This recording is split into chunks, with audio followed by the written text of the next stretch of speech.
Hello everyone, I'm Butler Jonathan and this is the 6 p.m. primetime newscast over Equinoxe television. We are coming to you from our headquarters in Cameroon's economic capital, Douala. And our top stories in this edition of the news: a systemic governance crisis is undermining the performance of Cameroon's state-owned enterprises, according to a new study by Professor Vivian Ondua-Biwole. The report highlights widespread management flaws and weak oversight, warning that the financial burden on taxpayers is heavy. Also in this edition of the news, a suspected document forgery network has been dismantled in Douala following a routine police patrol operation. Several suspects were arrested and counterfeit document making equipment seized, prompting authorities to urge the public to use only authorized channels for official documents. And in the smart side of the World Cup today, South Africa's World Cup hopes hang on the balance as they prepare to face decisive encounter, a decisive group stage clash against South Korea. Elsewhere, milestone appearances, defensive record, and a potential historic scoring feat are also making news. Smart Jik and Gabriel will be telling us more in this edition of the 6 p.m. Newscast.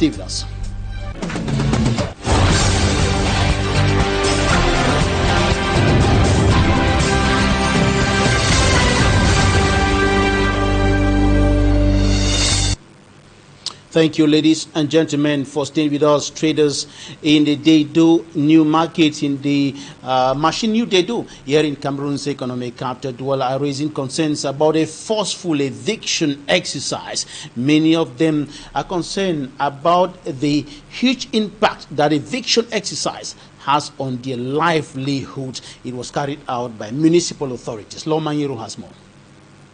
With a bag full of goods on her shoulder, Aisatu walks through New Dedo market looking for customers. She has been a trader there for 25 years. She was properly set up according to the city council regulations and regularly pay her market fees. Despite this, she lost her spot during an eviction operation that has been going on for over a week. I don't always sell in a bag, but recently I'm doing it because everything is upside down and my clients have difficulties to repair us. At the New Dedo market, confusion rules. Several traders insist they respected the spot assigned by the council and paid their fees, yet they were also evicted, a situation that some blame on internal tension in the market's management. When we heard that we were going to be evicted, we thought it was just those selling on the street. We were surprised to see them coming to us. We experienced many losses, and for those trying to take back their goods, they were sent to prison.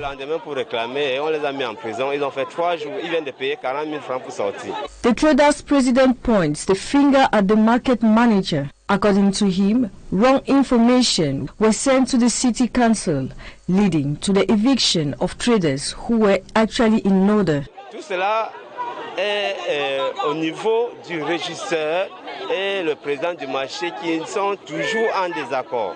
Or, si les deux se mettaient ensemble, même à ce moment-ci, ceux-là même qui sont déjà déguerpis. This is a problem between market administrators. If they were able to understand themselves, we wouldn't be facing this kind of problem. Seront directement recasés. Donc, si les deux là s'entendaient, moi je sais que directement là, ça ne devait pas traîner, on devait être recasé. When approached on the field during our interviews, the market manager refused to comment. Despite worried about relocation, the city council is standing firm.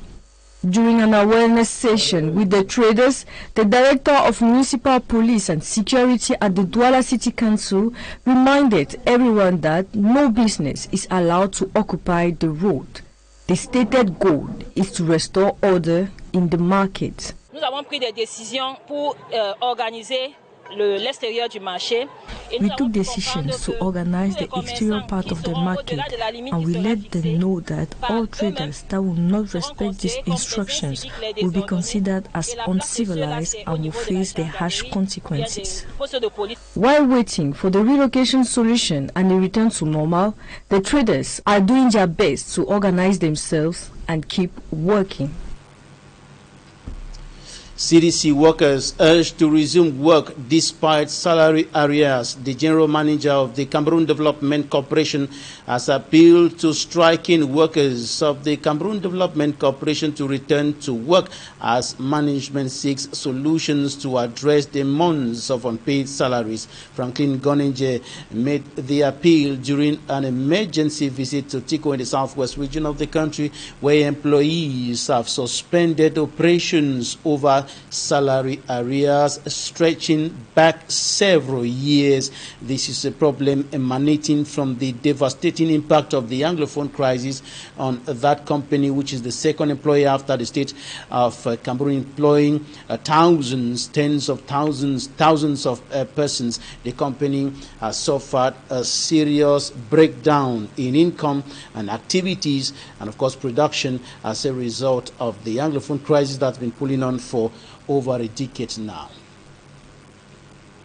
Fake documents fake document production network has been dismantled in Douala.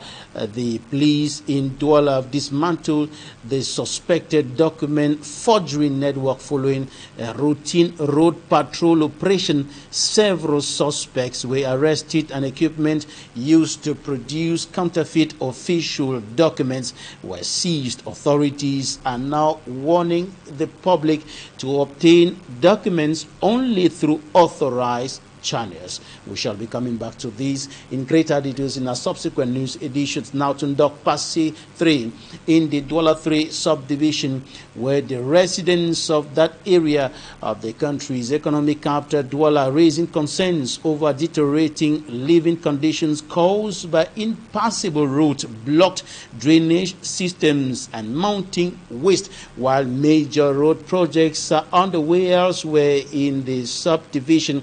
Many neighborhoods see that they continue to experience serious issues in difficulties in moving from one area to the other because of the bad state of the roads. Details with Cedrica Chakuchu. The deterioration of secondary roads in Ndokpasi 3 and the unsanitary conditions, accumulation of waste and blocked drainage channels are a major concern. While some main roads in the Douala 3 subdivision benefit from specific operations, neighborhoods like Zone de Recasement continue to suffer from impassable roads and stagnant water. À tout le temps, vraiment, c'est très grave. Cette fois-ci, alors, c'est la catastrophe parce que all of this works with consequences, sicknesses and mosquitoes. The water table is polluted, causing a lack of water and making it impossible to build water wells. Even to move freely, it's impossible. je sais également, il y a les moustiques, les rats, alors, les souris, alors, ils sont ici, n'en parlons plus. Au quartier, c'est invivable. It's unlivable here. We live with mosquitoes and flies everywhere. Sans sortir les mouches au salon. Les enfants, ça ne va pas, franchement. C'est grâce à mon commerce que nous. I sell perforce to fill my children and send them to school, but in this situation, it's very difficult for me. Faced with these difficulties, the Douala 3 Council, according to residents, the main institution responsible for planning sanitation works and the rehabilitation of local roads. However, nothing is done. Qu'est-ce que le citoyen lambda que nous sommes avons fait pour mériter tout cet abandon-là? C'est négligence de la part des autorités municipales. Pourquoi? It's unlivable here. We live with mosquitoes and flies everywhere. Voilà, troisième. Le bon exemple, on doit le copier. Ils n'ont qu'à copier peut-être le bon exemple de Douala deuxième. Je suis venu manger les beignets. I came to buy food, but in these conditions, we are exposed to illnesses. We call on the government to come and wipe our tears. Residents of Ndokpasi 3, Zone de Recasement, are thus waiting for concrete solutions. A new study by Professor Vivian Ondua-Biwole has raised fresh concerns about the management of Cameroon's state-owned enterprises. The report points to deep-rooted governance flaws, weak oversight, and significant financial losses, exerting financial pressure on taxpayers. For me, Armstrong Sander tells us more. According to her research published a few days ago, illegality at the top is not an exception, it is a rule in Cameroon. In 2022 only, illegal governance practices were directly linked to some 40 billion francs CFA in net losses. That is a 60% drop in state company profits in just 1 year. From 2020 to 2024, total losses to the state are estimated at some 195 billion francs CFA. The core problem, according to her, is mandate violations. Under Cameroon's 2017 laws, board chairpersons can serve 6 years maximum and directors general 9 years maximum. Yet, the professor identified some 173 directors serving out of the law in Cameroon, 77 board chairpersons, and some 102 directors and director generals still in office beyond legal mandates. The consequences, according to her, are severe. Notably, 4 major companies in Cameroon now are in technical bankruptcy with liabilities exceeding assets. They include the Cameroon airline company Cameco with some 115 billion francs CFA negative equity, plus the Port Authority of Douala, Cameroon's telecommunications Camtel, and Camwater. These companies, she says, are kept afloat only by state subsidies. The International Monetary Fund, the IMF, and Cameroon's Technical Rehabilitation Commission warn that the crisis is wider. Total short-term debt from public firms hit some 2,179 billion francs CFA in 2022. The National Oil Refinery Company, Sonatrach, and VEDC accounts for 72% of physical debts. Professor Biwole says this culture of illegality has become a norm in Cameroon, weakening the role of the law. She cites leaders like Ayang Luke, who served for 33 years at Cocoa and Coffee Board until 2025 when she died, and others who stayed in office for 23 to 25 years. Under the Ohada law, these de facto leaders, according to her, now face personal, civil, and criminal liabilities, including paying company debts from personal assets. Concluding, without an urgent legal compliance, public funds in Cameroon will therefore keep bailing out failing firms while those in charge risk prosecution. As you heard in that report, Professor Vivian Ondua-Biwole is saying that illegality has become almost normal in Cameroon, and the the Interim Minister of Mines, Industry and Technological Development, Professor Fu Callisto Gentry, has also raised concerns about illegality in the industrial sector and even in the mining sector of the country. He was speaking earlier today here in the country's economic capital, Douala, and his collaborators have embarked on a mission to get the country's industrial sector rid of illegality, illegal practices going on, and he has embarked on the restructuring of the industrial sector of the country. Today he visited a cement factory in the Dibamba area, in Dibamba subdivision in the Senegal Maritime Division, littoral region of Cameroon, to take stock of unfolding of activities there, but also to ensure that activities going on there respect the rules and regulations governing the industrial sector in the Republic of Cameroon. He was also at Metafric in the Bassa industrial area here in Douala to take stock of the happenings there, of how the activities are going on there as far as industrial production is concerned. And he has warned that illegality must end in the industrial and even in the mining sector of the country. Tomorrow he is going to be closing hundreds of illegal industrial factories in the country's economic capital. Douala will keep updating you on that. Now, in our smart side of the 2026 World Cup, South Africa's hopes of advancing at the FIFA Women's World Cup will be on the line when they face South Korea And in a decisive group stage clash on Thursday, elsewhere defensive records, milestone appearances, and a historic scoring feat is also making headlines. Now, Smanji Kangiri tells us more about South Africa's advancement in the World Cup and also some historic appearances making news. This is the smart side of the World Cup. South Africa's Bafana go into the final group game against South Korea, still in the hunt for a knockout phase ticket for a direct place in the round of 16.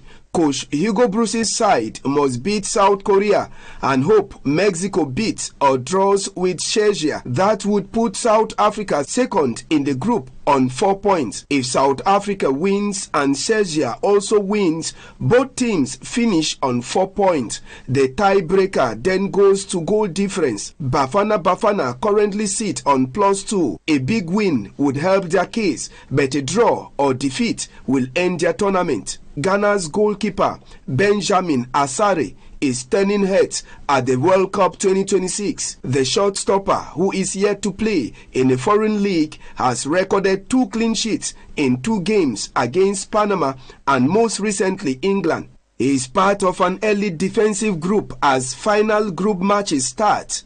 Only 4 countries are yet to concede: Ghana, Argentina, Mexico and Spain. Records keep falling. England's Jude Bellingham became the youngest 3-lion player to reach 50 caps, doing it at just 22 years old. And 41-year-old Cristiano Ronaldo made history. He became the first player ever to score in 6 different FIFA World Cup tournaments: 2006, 2010, 2014, 2018, 2022 and 2026.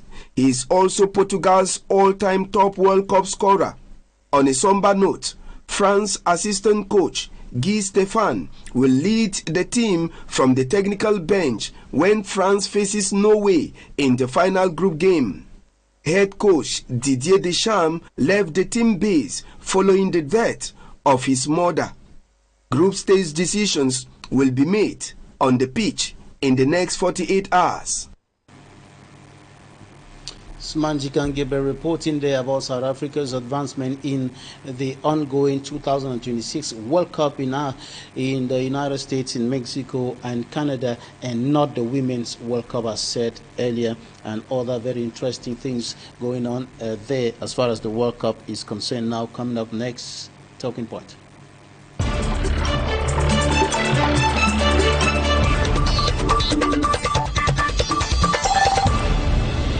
Joining us today, Dr. Ben Aki is an academic, author, political activist, and founder of English Cameroon for a United Cameroon Civil Society platform. He's joining us from Syracuse, New York, United States of America. Doctor, welcome to the program. Thank you very much, and greetings to your audience. I'm glad to be here today. Let's begin by having your analysis of the management crisis, or what has been qualified by Professor Vivian Ondobiwole as a management crisis hitting state-owned companies in Cameroon, costing taxpayers a very heavy toll. Tell us what you think about that. I think this is a problem that we've known for a long time, but it's becoming more obvious now with Mr. Biya out of the picture. In the governance of the country. You know, institutions like the hydrocarbons company, SNH, with Mr. Modiki, he has been the director of that company since 1993. That's about 33 years today. And the money we borrow from institutions like the International Monetary Fund is based on them observing that the country is run as a constitutional democracy, so that peaceful transfer of power can guarantee payback of the money that we borrow.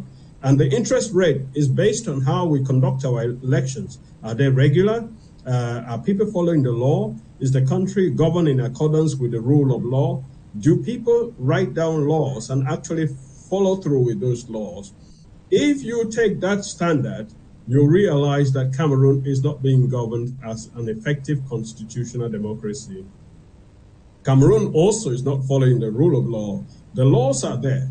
Some people complain about the country of Cameroon. It's not that the laws in themselves they are bad, but the laws are there, highly centralized, in such a way that to implement them, people don't depend on interpretation of the law. They depend on the power of the person who is at the top. And if that person is absent, then you begin to see the kind of problems that we are witnessing. And every Cameroonian can agree that it was not the right thing for the country, for Mr. Biya to present himself at the last election.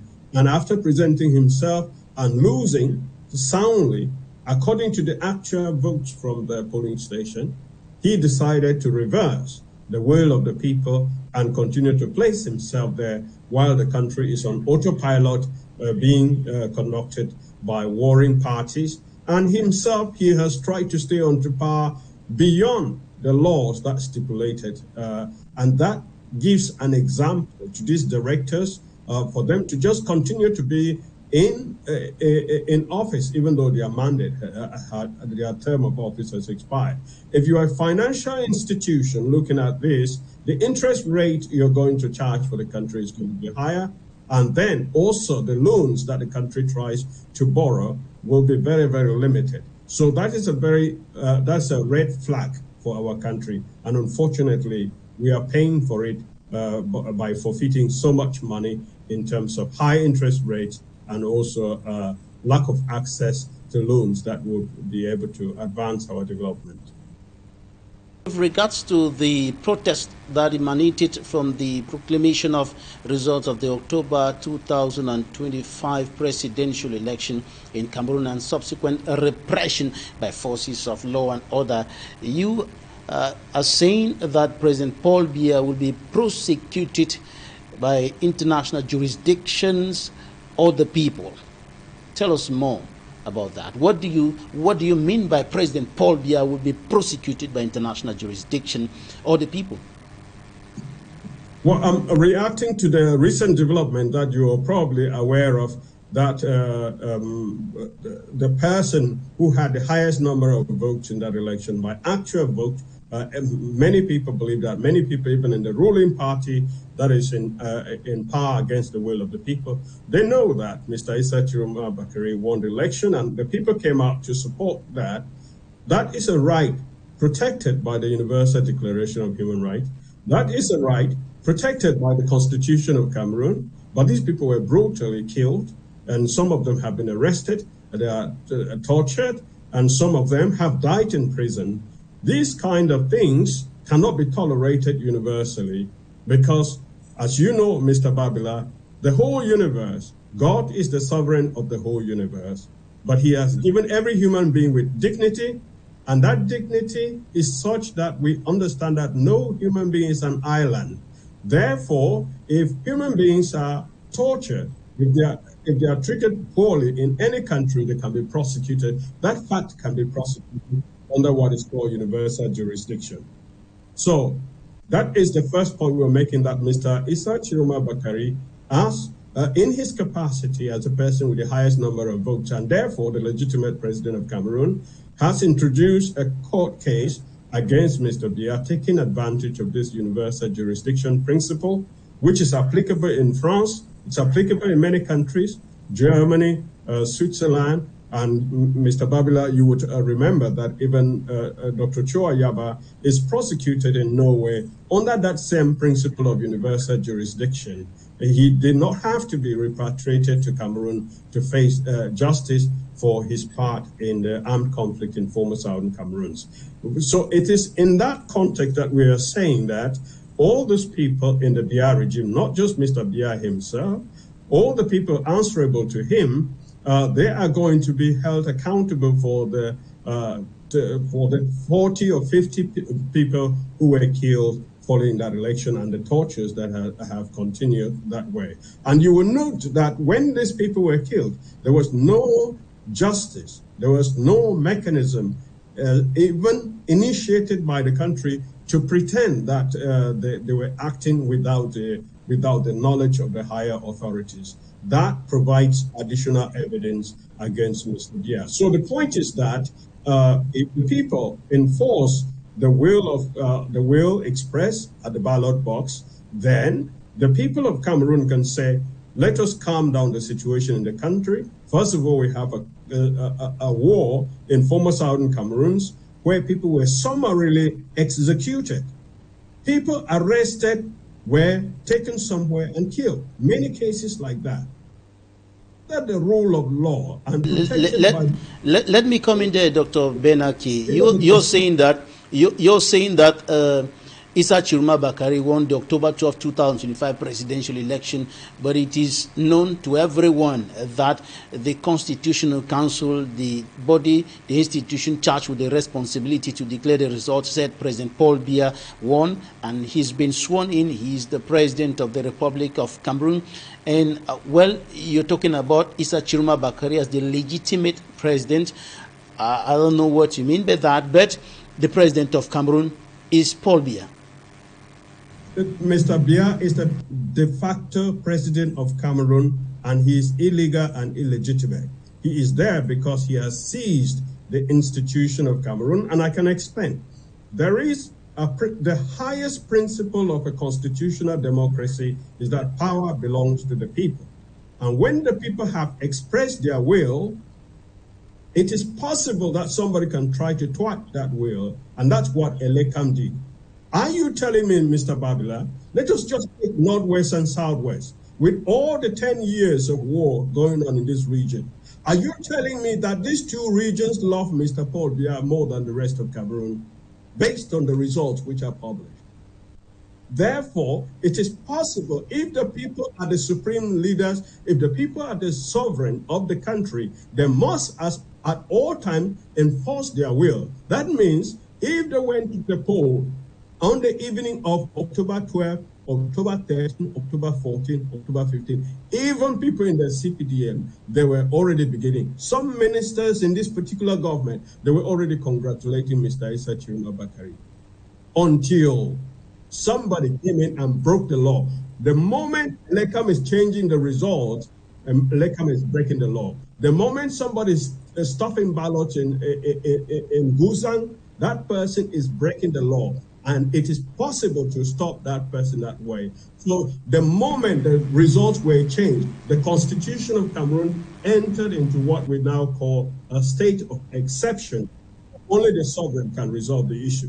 We are caught up by time, but before we go, briefly talk to us about the project spearheaded by Cameroonians in the diaspora, particularly most of the members are Cameroonians in the diaspora. I'm talking about Project C. You're part of that project. And you people are saying that a new Cameroon is possible. Quickly tell us something about that. Well, I'm not so closely aligned with Project C, but Cameroonians in the diaspora, they are working with Cameroonians on the ground and mobilizing ourselves. We are saying that the people are the sovereign. The people are the ones who own that country.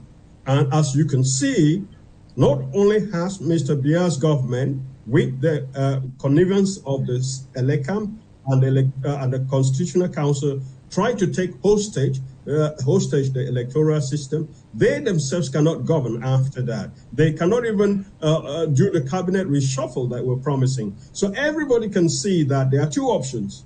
Either you allow Cameroon to completely go to a chaotic situation and without governance, with financial authorities charging us high sums of money and probably we defaulting on our loans and destroying the country, or the people who are sovereign, they will take charge and say, we want our president, legitimate president, to return from exile, to take the oath before the people, and then to continue to free our institutions from those who have taken hostage. That's where the diaspora is working with, and working with our brothers and sisters on the ground. And I can tell you, many people, even those in the government, even those in CPDM, they sympathize with this idea that Cameroon belongs to all of us. It is our duty to ensure that it is being run in a all right, thank you.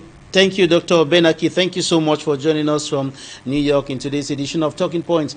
Ladies and gentlemen, this is where we end this edition of the 6 p.m. primetime newscast of Equinoxe Television. Thank you so much for staying with us. Do stick around with us.